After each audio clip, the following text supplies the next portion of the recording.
Hello, hello, chère élite consciente, chère créatrice du luxe conscient. Dans cet audio, dans ce nouveau podcast, je voulais aborder un sujet, c'est la sortie de zone de confort, la peur de l'inconnu et tout ça, parce que lorsque l'on débarque dans la manifestation consciente, c'est quelque chose qui arrive sur le tapis inévitablement. Si tu ne me connais pas, je m'appelle Victoire Sage, je suis mentor en manifestation consciente et je t'aide à reprendre le lead, le pouvoir en faisant la paix avec ton mental.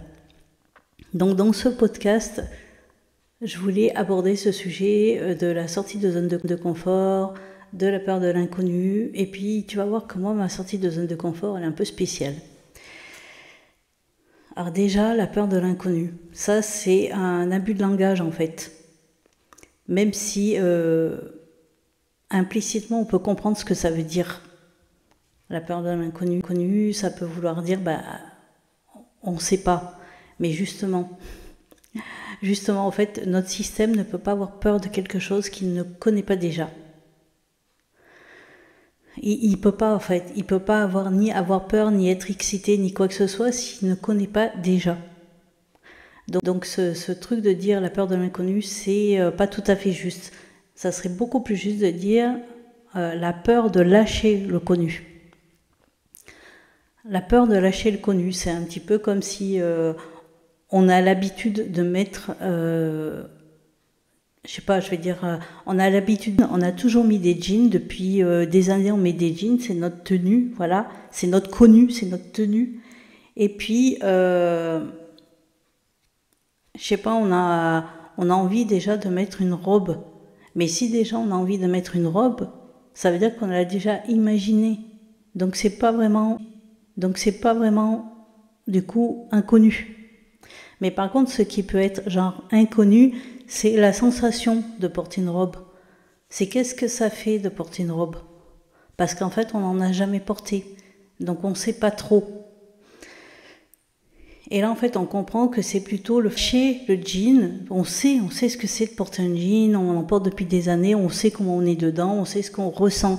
Et porter une robe, on ne l'a jamais fait. Donc on ne sait pas en fait ce qu'on va ressentir. Mais c'est pas vraiment de l'inconnu. C'est plutôt, on passe de quelque chose que l'on connaît à quelque chose qu'on ne sait pas, mais on n'a pas forcément peur. C'est juste que on ne sait pas en fait.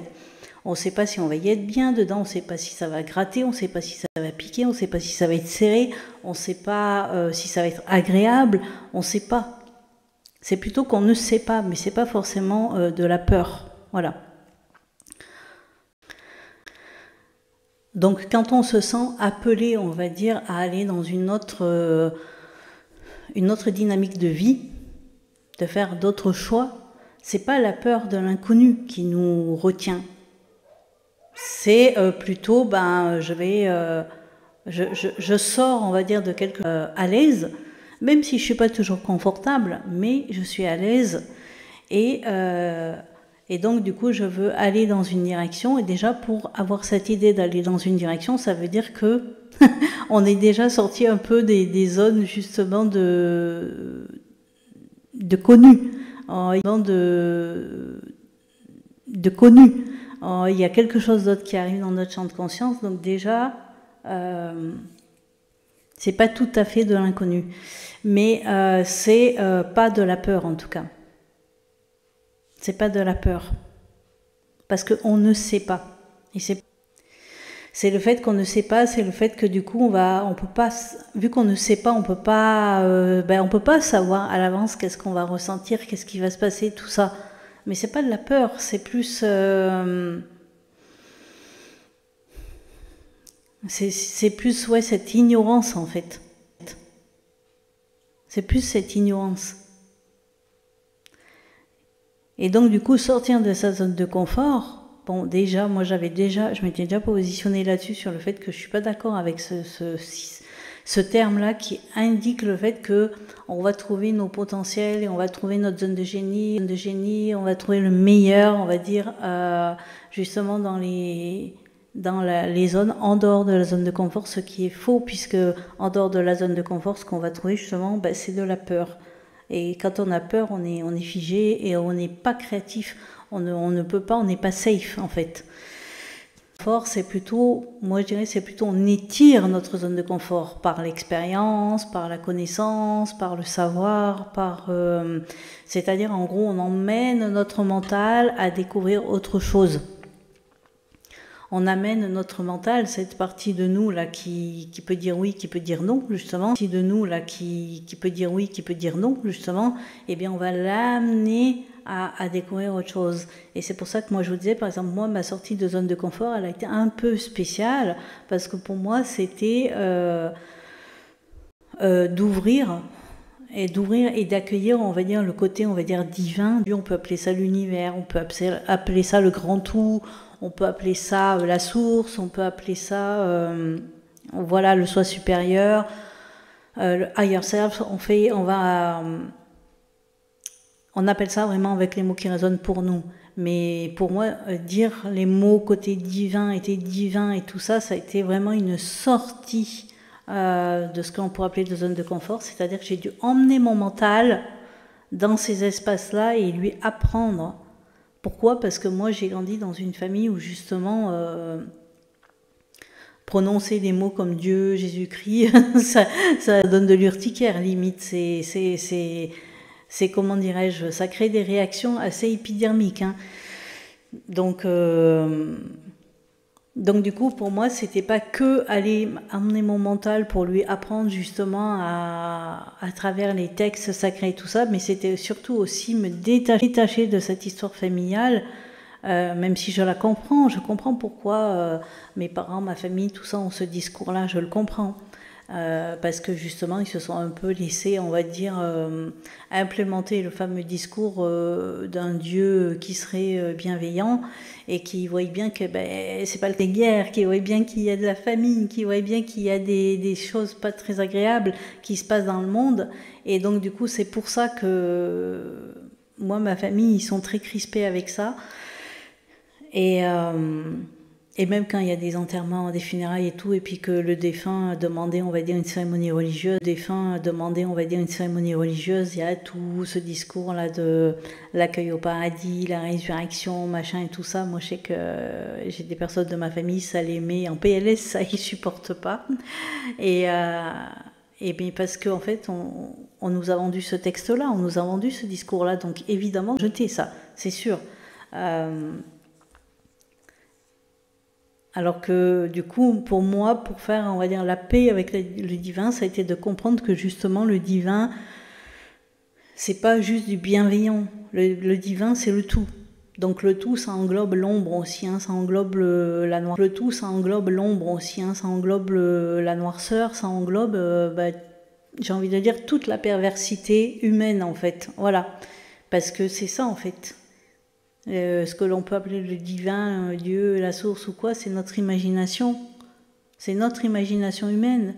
Donc en fait, dans ce champ-là, dans ce champ imaginaire, il y a absolument tout. Il y a des choses merveilleuses, absolument magnifiques, et il y a des choses absolument dégueulasses, horribles. Voilà. Et quand on a compris ça, évidemment que du coup c'est différent. Et on comprend aussi qu'au niveau de cette imagination donc, qui est illimitée, eh bien, du coup, tout existe. Tout est possible.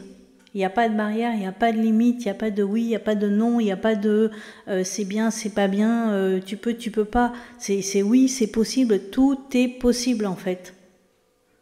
Et donc c'est de savoir aller chercher dans ce champ d'information, dans ce champ imaginaire, ce qui va nous servir. Et moi, j'ai dû emmener mon mental dans ces espaces-là. J'ai dû emmener mon mental dans ces espaces-là et lui faire comprendre que tu vois, mon imagination, que je mets au service de ma activité, puisque je suis artiste aussi, et bien là, du coup, mon mental, il a pu l'accepter. Mais parce qu'il y a des mots, des fois, qui viennent nous déclencher, il y a des noms, des appellations comme Dieu ou comme le divin, Jésus-Christ, ça peut venir déclencher chez des personnes qui ont grandi justement dans des familles qui ont rejeté en bloc le discours religieux, on va dire. Et moi, c'était mon cas. Donc il a vraiment fallu que je fasse la paix avec ça.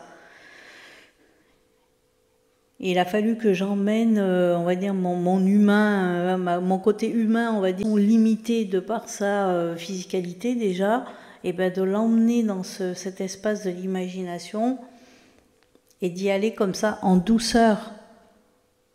Alors oui, il y a des personnes qui vont y aller de manière beaucoup plus frontale, beaucoup plus brutale, voilà, mais moi c'est pas ma vibe. Moi personnellement, j'aime pas me faire souffrir, voilà. En tout cas, j'aime pas me faire souffrir physiquement. Et dernièrement, je me suis rendu compte que je n'aimais pas non plus me faire souffrir mentalement et émotionnellement. Donc du coup, j'y vais en douceur. J'y vais en douceur, amener mon mental dans ces espaces-là. Et moi, mon mental, il a besoin de comprendre les choses. Voilà. Même de comprendre que sur certains points, c'est pas son affaire, mais il a besoin de le comprendre. Il a besoin de comprendre en fait comment fonctionnent les choses et de comprendre son rôle à lui. Donc ça passe, on va dire, par ce qu'on appelle le mental supérieur, c'est-à-dire il y a quand même une forme d'analyse, une forme d'observation, une forme de compréhension de « ok, cette étape-là, elle ne m'appartient pas. Ok, cette étape-là, c'est pas moi qui la gère. Ok, cette étape-là, elle appartient, on va dire du coup, à l'espace, on va dire que certains vont appeler la 4D, la 5D ou je sais pas quoi, au champ quantique. Et moi, mon rôle, après, c'est de récupérer la commande. C'est-à-dire, c'est de la percevoir. C'est de la percevoir, c'est de la voir, c'est de la ressentir, c'est de l'entendre, c'est de la vivre. Et là, quand on arrive à faire ce lien donc, de causalité entre notre imagination, ce qu'on a imaginé, puis ça se projette, ça se voit, ça se perçoit, et bien là, on fait ce que l'on appelle l'expérience du coup de Jésus-Christ. C'est-à-dire qu'on a fait l'expérience de l'imagination qui a été focus, qui a été figée, qui a été clouée donc sur la croix de l'espace-temps. Et là, pour moi, du coup, ce discours-là, c'est le discours de Neville Goddard. Pour moi, ce discours-là, il sonne tellement plus juste que de prendre les textes sacrés et de les prendre genre premier degré. Si on prend les choses premier degré, bien évidemment que du coup, moi, je vais pas adhérer au texte sacré, au texte religieux. Par contre, dès l'instant où on envisage le fait que oui, les textes sacrés, c'est des traités psychologiques et que les personnages qui sont dedans, en fait, représentent des états de conscience, là déjà, ça ouvre du coup ma zone de confort, ça l'expanse. Et du coup, ce que l'on pourrait appeler la peur de l'inconnu, du coup, c'est plus vraiment inconnu, c'est « Ah oui, d'accord, ok, je comprends », voilà. Donc des fois, il y a certaines personnes, voilà, sur ce chemin de la manifestation consciente, soit elles vont devoir, en fait, prendre leur mental pour qu'ils comprennent les principes, on va dire, les principes, on va dire, et pour d'autres, ça va être le contraire. Elles auront déjà tout ce côté très divin, très très très activé, et elles auront besoin en fait de capter que le mental est un point. C'est ce côté mental supérieur qui va pouvoir analyser les choses et qui va pouvoir du coup faire les liens de causalité. Les deux vont ensemble. Humain, divin, mental et divin, tout va ensemble, tout est intriqué. Et divin, tout va ensemble, tout est intriqué. Mais selon où est-ce qu'on en est, et selon comment on rentre dans ce chemin-là, on n'a pas besoin, on va dire, de développer les mêmes choses. On n'a pas besoin de mettre en conscience les mêmes choses.